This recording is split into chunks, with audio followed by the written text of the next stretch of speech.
Bonjour à toi chers spectateurs, et aujourd'hui parlons d'un des derniers films de l'année, un des derniers gros blockbusters en plus, Passengers, réalisé par Morten Tyldum. L'histoire c'est celle de Jim Preston qui se réveille à bord de l'Avalon, un vaisseau qui emmène 5000 passagers à destination de Homestead 2, une deuxième terre, qui permettrait de créer une nouvelle colonie et surtout de repeupler une autre planète. Et en fait il s'est réveillé 90 ans trop tôt, et il ne sait pas pourquoi. Et c'est tout. Je ne vais pas vous raconter grand chose de plus parce que sinon je ruine toute l'essence même du film. Et en fait, il n'y a pas grand chose à raconter sur ce film. Malheureusement, Passengers, c'est pas le film qu'on pouvait attendre. C'est très loin d'être le film de science-fiction au retournement épique que la bande-annonce nous vendait. C'est une romance spatiale de 2 heures. C'est littéralement ça, Passengers. Parce qu'en fait, il y a un énorme souci. C'est que le fameux retournement de situation arrive au bout d'une demi-heure. Et l'un des retournements de situation qui rend le personnage principal extrêmement antipathique durant les 3/4 du film.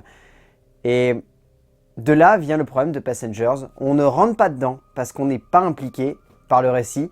Et surtout parce que l'image que nous renvoie le récit des deux héros au centre de ce long métrage n'est pas une image extrêmement bonne et surtout est une image extrêmement nostalgique. Nostalgie a été le mot qui a défini l'année 2016, très clairement. Ça a été une année bercée par la nostalgie, que ce soit au travers de films comme Ghostbusters, que ce soit au travers de films comme Camping, que ce soit au travers de films comme Les Visiteurs 3, que ce soit au travers d'une batterie de longs métrages qui rendait hommage à des œuvres passées qui étaient présentes et qui synthétisait une espèce de connaissance cinématographique. Même The Revenant, dans un sens, est une nostalgie d'un certain western qui est passé. Et Passengers est une nostalgie du film d'action typique des années 90.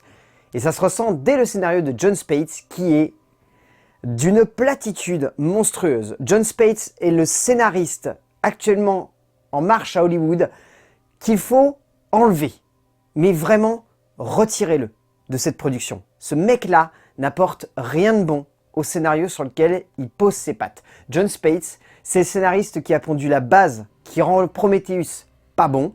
Le film est bon, mais la base qui est pas bon, ça vient de Jon Spaihts. Jon Spaihts a écrit The Darkest Tower, qui est peut-être l'un des pires blockbusters de SF qu'on ait vu depuis très longtemps. Et Passengers n'est pas bon parce que Jon Spaihts n'arrive pas à écrire une histoire cohérente. Et surtout, il avait une idée de base extrêmement simple, qui aurait pu être vraiment prenante. Cette idée de base de mettre deux personnages dans une situation qui les dépasse, où ils ne comprennent pas pourquoi ils se sont réveillés et dans quel contexte ils vont se retrouver. Malheureusement, ce n'est pas ça que le film nous raconte. Et là, spoil, ce film nous raconte l'histoire d'un homme qui se sent tellement seul qu'au bout d'1 an, il va décider de réveiller une de ses copassagères parce qu'il se fait chier et qu'il la trouve jolie. C'est ce que nous raconte Passengers. Pendant au moins 1h15. Et puis ensuite, au bout d'1h15, elle apprend que finalement il l'a réveillée. Et là, il y a un retournement de situation et on découvre que le film veut revirer et devenir un espèce de grand film d'aventure où il va falloir remettre le vaisseau en marche parce que sinon ils vont tous mourir. Mais sinon, le film n'a rien de plus à nous raconter. C'est une romance qui est étendue et qui surtout a une base dramaturgique qui n'est pas du tout attachante parce que ça nous raconte l'histoire d'un mec qui est tellement un clampin qui s'emmerde tout seul qui décide de réveiller quelqu'un parce qu'il se fait chier et parce qu'il a envie de baiser. Littéralement, c'est ça, Passengers. Et c'est dommage parce que la mise en scène de Morten Tyldum, par pas mal d'aspects, elle est vraiment intéressante. Hormis le fait que malheureusement, il brasse toute une batterie d'hommages à des films de SF marquants des 40 dernières années, littéralement, on passe par tous les stades, on passe par Star Wars, on passe par Gravity, on passe par 2001, on passe même par Mission to Mars ou Apollo 13, on passe par plein de batteries de films de SF ou de films spatiaux qui ont jalonné tout le cinéma depuis à peu près 40 voire 50 ans.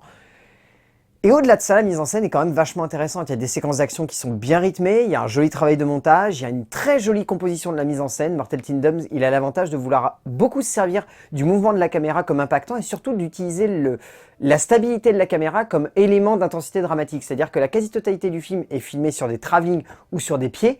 Et les quelques séquences où il veut rendre l'action extrêmement déstabilisante, il va prendre la caméra à l'épaule et là la caméra va rendre super bien.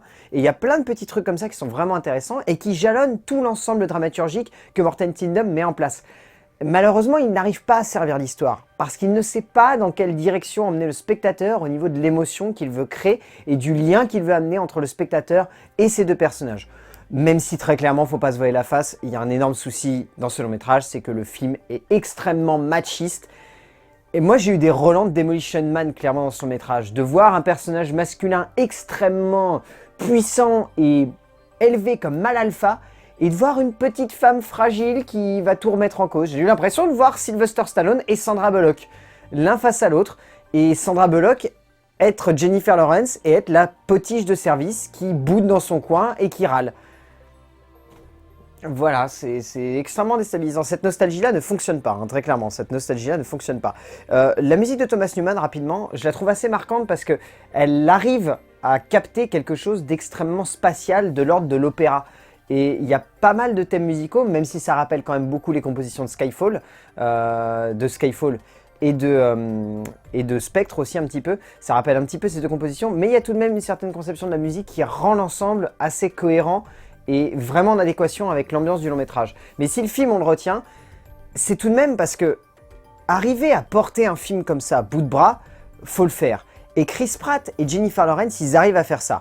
Très bien secondés par Michael Sheen et un petit peu par Laurence Fishburne, mais ils arrivent à le faire et ils sont vraiment, vraiment forts. Et on voit plus beaucoup d'acteurs capables de porter autant un film avec de la force et avec surtout une capacité à immerger le spectateur aussi facilement. Et c'est ce qu'ils arrivent à faire. Malgré le fait que je ne comprends pas pourquoi dans ce film ils ont recruté Andy Garcia pour 20 secondes de long métrage. Littéralement on le voit 20 secondes, c'est hallucinant, enfin, ça ne sert à rien de recruter un acteur aussi talentueux pour 20 secondes de film. Mais au final Passengers, ça déçoit quoi. Ça déçoit parce que c'est pas le film qu'on aurait pu attendre, c'est pas le film qu'on avait envie de voir ni qui aurait pu nous surprendre. C'est un film au pitch extrêmement réducteur et pas loin du machisme, ce qui en soi est extrêmement déstabilisant. C'est un film qui aurait pu être bon s'il avait été écrit par quelqu'un d'autre. Donc franchement Hollywood, débarrassez-vous de John Spates et votre cinéma ne s'en portera que mieux. Et pour Passengers de Mortal Kingdom, malheureusement ça ne sera pas le film à voir absolument avant de passer en 2017. A plus.